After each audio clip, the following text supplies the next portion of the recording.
कारवार जिल्हाधिकाऱ्यांच्या आदेशावरून अनमोड मार्ग बंद, परंतु सदर निर्णय चुकीचा असल्याचे नागरिकांचे म्हणणे। गोवा बेळगाव महामार्गावरील अनमोड घाट मार्ग कारवार जिल्हाधिकाऱ्यांच्या आदेशानुसार दिनांक 11/7/2024 पासून 30/9/2024 पर्यंत 3 महिन्यांच्या कालावधीसाठी बंदचा आदेश दिला आहे।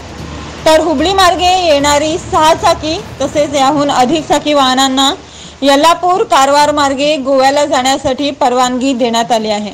तर बेळगाव मार्गे येणाऱ्या वाहनांना चोरला मार्गावरून परवानगी देण्यात आली आहे। परंतु सदर तडकाफडकी निर्णयामुळे कर्नाटक तसेच गोवा राज्यातील या मार्गावरून अवलंबून उपजीविका करणाऱ्यांवर उपवासमारीची वेळ आली आहे। तर कर्नाटकातून गोवा राज्यात सीमेलगत असणाऱ्या गावातील अनेक रुग्ण गोवा बांबोळी येथे कायम बसद्वारे जाऊन उपचार घेत असतात, परंतु गोवा राज्यात जाणारी बसेसही बंद झाल्याने रुग्णांनाही मोठा मनस्ताप झाला आहे।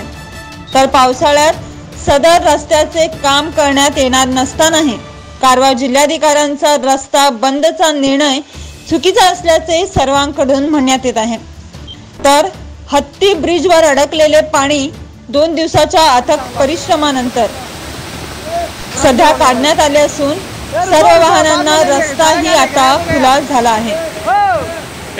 समाजवार्ताच्या ताज्या घडामोडी पाहण्यासाठी आमच्या चॅनलला सबस्क्राइब करा। सूरज जोतकर रामनगर हॉटेल आहे माझं सर्कलमध्ये। आम्हाला जर बारीक गाड्या बाहेरच्या आणि ट्रक वगैरे आले तर धंदा आता 3 महिने मॅडमनं आता DC मॅडमने 3 महिने रोड टोटल बंद म्हणून ऑर्डर काढले। तर रोड बंद केला आमचे हाल नको होणार, कारण आम्ही 2-2, 3-3 लोक कामगार ठेवून इथं काम करायलो आहे। तर कामगारांना आम्ही पगार कसं देणार, आमच्या मुलाबाळांचं शिक्षण कसं करणार। रोड बंद 3 महिने आणि आमचं आता इकडे कसे खावचे आणि आमचे पोट पाणी कसे चालचे असे निर्णय घेतला दिसते काय करते काय कळेना।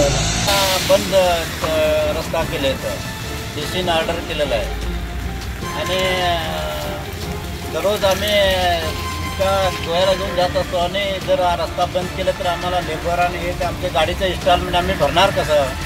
बँकेचा हप्ता भरायला पाहिजे, महिन्याला 25,000 रुपये भरायला पाहिजे, नाहीतर आम्हाला पेनल्टी मैनेजर लावतो।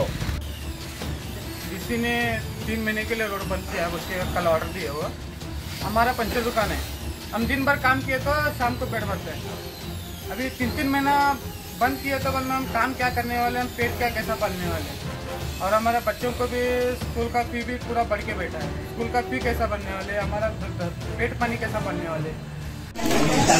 हाँ, सडनली गोवा के लिए बसेस बंद कर दी, कुछ अपडेट भी नहीं दिया, कुछ पोस्टेड भी नहीं है, टैक्सीज भी अवेलेबल नहीं है, पूरा बसेस ही बंद करी, जाने के लिए भी कोई ऑप्शन ही नहीं है। तो हम लोग ये फंस चुके हैं।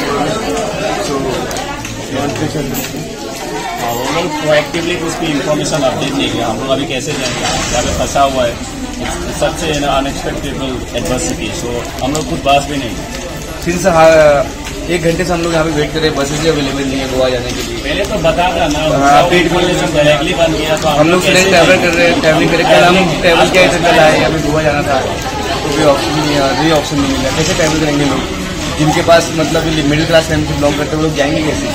टैक्सी पे करने के लिए सबके पास रहता नहीं ना उतना। जो भी डिसीजन लिया it's very bad decision proactively, so we don't expect from that the government also. So this is very bad. I am fed up.